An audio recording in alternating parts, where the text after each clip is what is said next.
Hi, Erik Linask here at Interop in Las Vegas. I'm talking with Milind Pansare from a company called Saba. Milind, welcome. Thanks for joining us. Thank you. I'm pleased to be here. So, tell me a little bit about Saba. We haven't had a chance to talk before. Sure. So Saba is known as a leader in the learning and people management space. We are a public company. We were founded in 1997 and have been consistently profitable. It's about a $110 million company in revenues, and the best thing about Saba is our customers.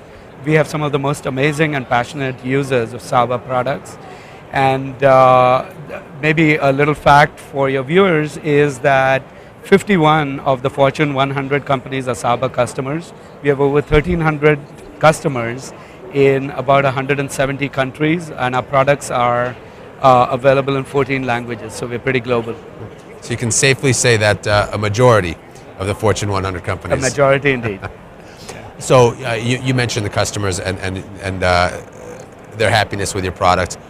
Tell me about your product sets. You mentioned that you have basically 4 different product lines. That's right. So Saba is a leader in the learning quadrant. So if you look at any of the analysts, Gartner, we are recognized leaders in enterprise learning.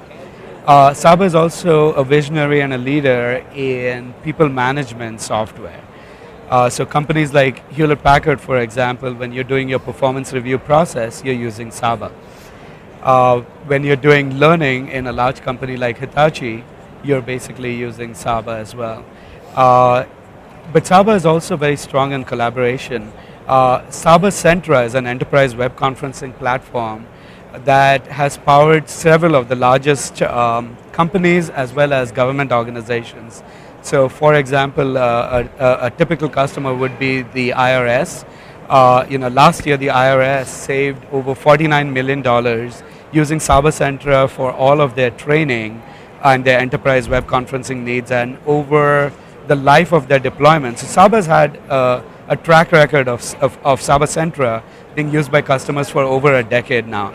So the IRS over the life of 9 years has saved about $205 million using Saba Centra, and in fact we're pretty pleased with that. Wow, that's fantastic. Now, let's talk a little bit about social networking, particularly in the enterprise. I know that's something else that you're focusing on. Absolutely. So one of the realizations that we had, being so strong in the people management and the learning space, is that the nature of the organization is changing. You have multi-generational workers in the organization, and on the outside, in your day-to-day life, you use Facebook, Twitter, YouTube, everything moves fast, it's on your cell phone, on your iPad. You come to work and you get these old blue screen environments, right? So it doesn't work anymore. And this is something where we've taken the lead in the HR space as well. So we just introduced, for example, a new product called Saba Impressions. Now Saba Impressions allows you to take Twitter-like performance reviews. So let's say, my colleague Jenny did a great job of setting us up for this interview. And I think she's doing an excellent job. I'm going to rate her 5 stars. And I'm going to put in a quick little tweet that says, this is what she did. Well, typically you would do that in an email. Your manager may or may not do anything with it when you have your performance review. What we've done is we've integrated Saba Impressions into the HR suite. So now this information can be given some weight when you go to do your performance review process, right? So that's an example of taking social technologies to make an existing business process better. So again, we are using social technologies to make learning better. So if you imagine web conferencing, you and I could have a quick web conference and a meeting, and that information is transient and it's lost. You might store a recording somewhere, but whoever goes back to look at those recordings. So what we're doing with the enterprise social platform is you can share these resources with your group and your coworkers. So let's say the 2 of us had a meeting, but a third person who should have been missed out, you share it with them. You can share it on your wall just as you do on Facebook. And it's really a focus on getting work done and not so much just chatter for the sake of having a social conversation, if you will. But why not just use a Facebook or something like that and set up a corporate group in Facebook? Absolutely.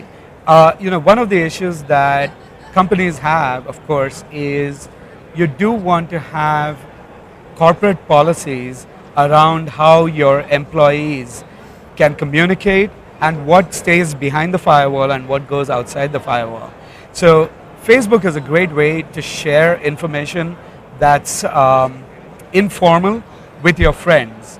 But do you really want to have all of your corporate data? When you're getting work done, this is my marketing plan, this is my messages for key analysts. Am I going to put that out on Facebook? I don't think so. So this is all about bringing in those technologies inside the firewall, having enterprise-grade scale, having enterprise-grade security, access control, fitting within the policies within an organization. So a great example is, there are countries where you cannot export HR information outside the border of that country. Germany is a good example, right? And just about any large corporation would have a portion of their operation in Germany in this example. So again, you couldn't do that with something like a Facebook. You would do that in something like Saba Social. How much education has to go into talking to businesses about bringing that social environment into the That's enterprise a great environment? question. That's a great question. This has been one of the most interesting questions in the Enterprise 2.0 world, which is it's not just about the tool set. It's all about making sure that you also have organizational change and that you have organizational change for a purpose. And that purpose has to fit into an existing business process. So for example, it's a very natural conversation for Saba when we talk to the chief HR officer of a company and we talk about the benefits of bringing social network analysis and some of these technologies into an existing business process. Then they come back and in fact, this is very true with some of our large customers, where they bring in their CIOs and they go, okay, this is larger than just HR. It's larger than just learning. We now need to have a strategy for CIOs. And, and we are working with some of our top customers on those transitions. Excellent. We've been talking here with Milind Pansare from Saba. Milind, thank you very much for joining us this morning. My pleasure. Thank you very much.